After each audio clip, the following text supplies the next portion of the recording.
to Donald Trump. We're going to bring in Barbara McQuaid to get a prosecutor's view of that story. And of course, the question that we're all wondering about is, why wouldn't the Justice Department take a look at this after Bill Barr left? Once that regime was gone, why wouldn't someone there say, hey, you know, there was this thing we were working on that they wouldn't let us work on. You might want to take a look at it. Why?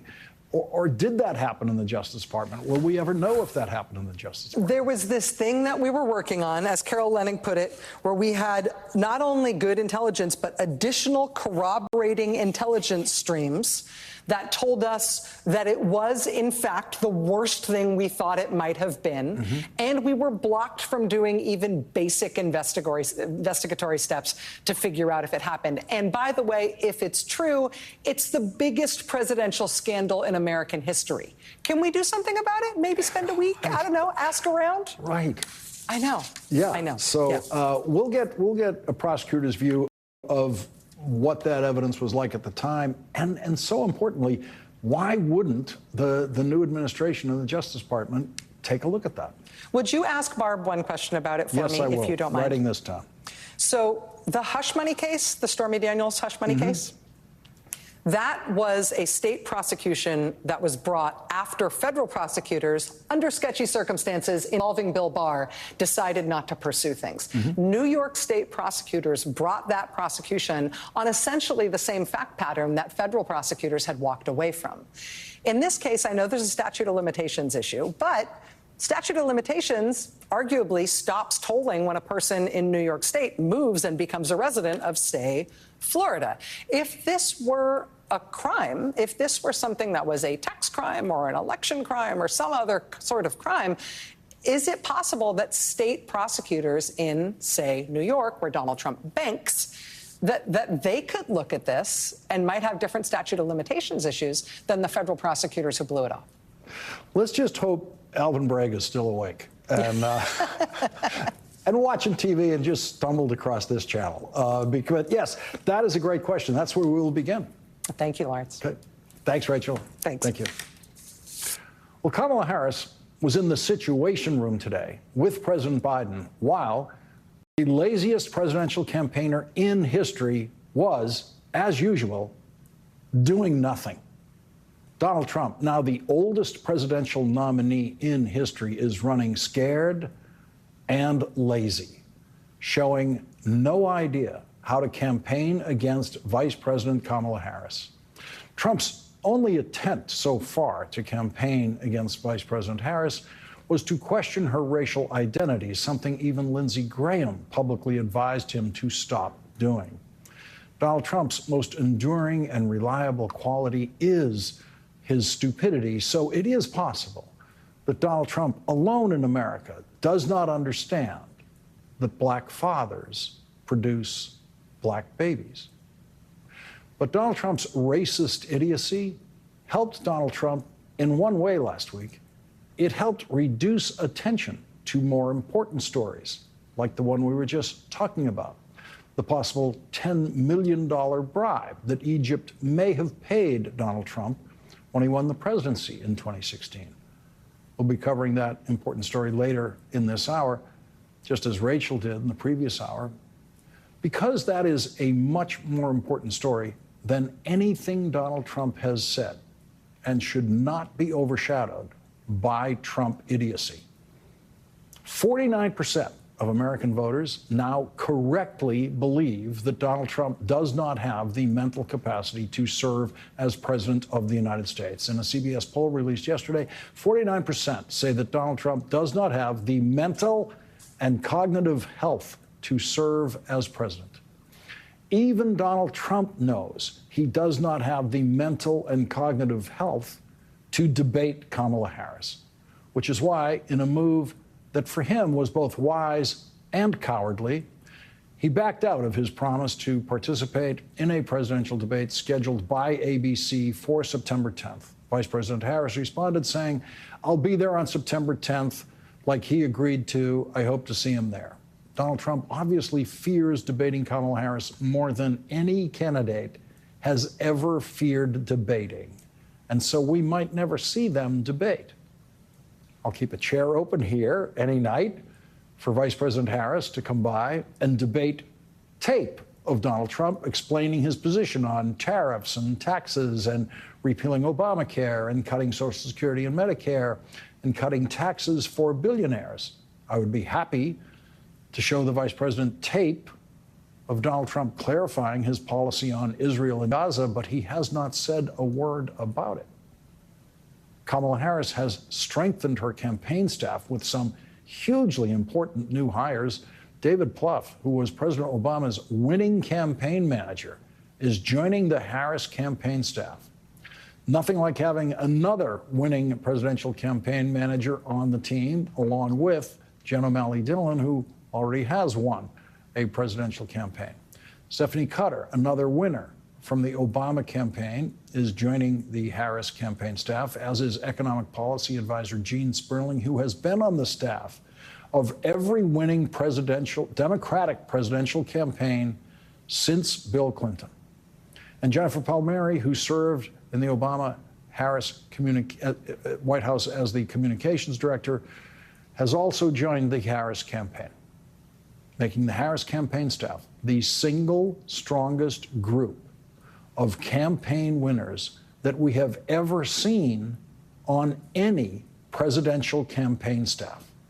Kamala Harris was in the Situation Room with President Biden today after Hezbollah fired rockets at Israel yesterday.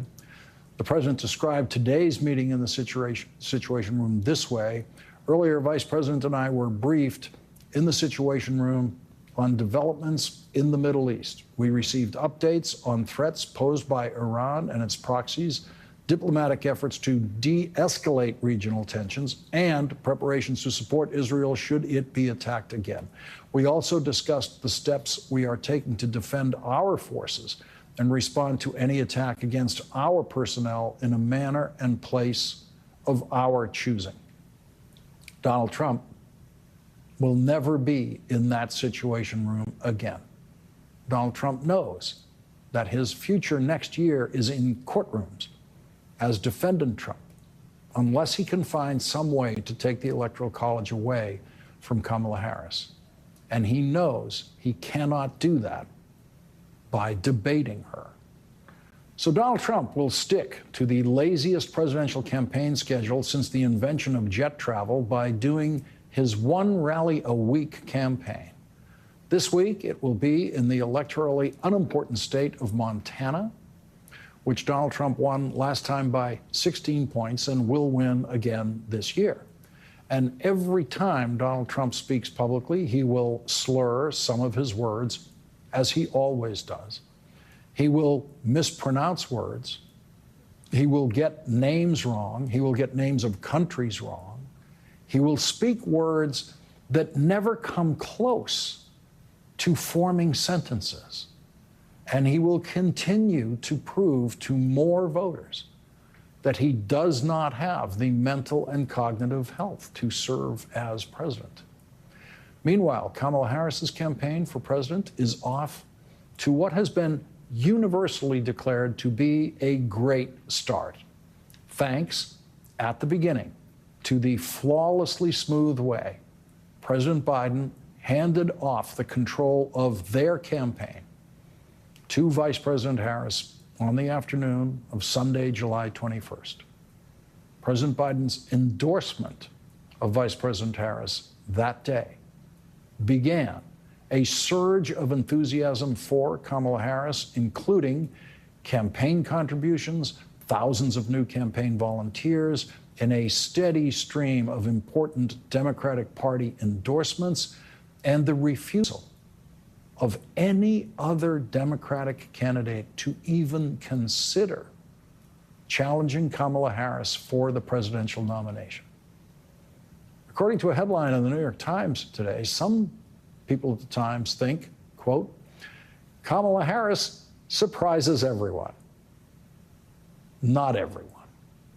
Many of us have seen for a long time what people are seeing in Kamala Harris now. 15 years ago in Los Angeles, I was brought to an event where I was told I would see the female Obama. That's what black people in the know in California politics called Kamala Harris then, when she was the San Francisco district attorney. They believed, and I believed when I listened to her that day, that Kamala Harris, like Barack Obama, could go all the way to the White House. I, for one, have seen nothing new about Kamala Harris in her so far brilliant presidential campaign. She is not surprising everyone. And she is not surprising our first guest tonight, who knew Kamala Harris in California back in the days when only Californians knew that Kamala Harris could go all the way. United States senators do not get security details. They don't get Secret Service or anything like that. I've never heard of a United States senator being harassed in a public place like an airport when I was working in the Senate, but the Trump era is different. In the third year of the Trump presidency, Senator Kamala Harris was harassed in an airport by a Trump fanatic who is now a member of Congress from Florida, Republican Anna Paulina Luna, whose first claim to public attention was as a swimsuit model. The woman you will see protecting Senator Harris in the video you're about to see is our first guest tonight. She was then a campaign staffer for Senator Harris and is now the junior United States Senator from California, LaFonza Butler. Hi, ma'am. How are you doing today? Hi, how are you? Hi, I'm the director of Hispanic Engagement with Turning Point USA. I want to know about the children that you were saying that are at the border right now. Wait, would you answer this question real quick? No, I'm taking a picture real quick. Yeah, you're getting behind me and you're saying that you're fighting for women. No, I'm not going to back off. Don't touch me. Don't touch me. I'm asking her. She's saying that she supports Hispanic. Those ladies asked her to take a picture. I don't care. You're in my way. Don't talk to me. Those ladies asked Don't talk to me. before you walked up. She is damaging what is happening to Hispanic women and children at the border because she's promoting family. Joining us now is Democratic Senator LaFonza Butler of California. She was a senior advisor to the Kamala Harris campaign in 2020. Thank you very much for joining us tonight. I have to say that video has been getting some currency lately, and I just want to take you back to that moment in that airport, knowing what was going on, knowing what you could and couldn't do, and what that was like for you in trying to handle that and manage that for Senator Harris. Thanks so much for having me, Lawrence. It's an interesting time for that video to find new traction. It feels like it's come and gone, 2 or 3 times now since that incident actually occurred. And, what I recall so vividly is the women who the vice president was actually talking with and taking a picture with came up and just wanted to have their photo with the United States Senator. Now Representative Luna, she wasn't a representative at the time. Now Representative Luna seemed to not care that those regular, everyday people who don't get to see a United States Senator in the airport every single day, she thought that whatever it was that she wanted to talk about should supersede those women who had come to the vice president, then Senator, and I wanted to make sure that not only the Senator Vice President Harris was able to engage those voters, but that she was actually able to be present with them. And it wasn't as if, as you heard in the video, that I was trying to prevent this woman from communicating with the vice president, but I was going to demand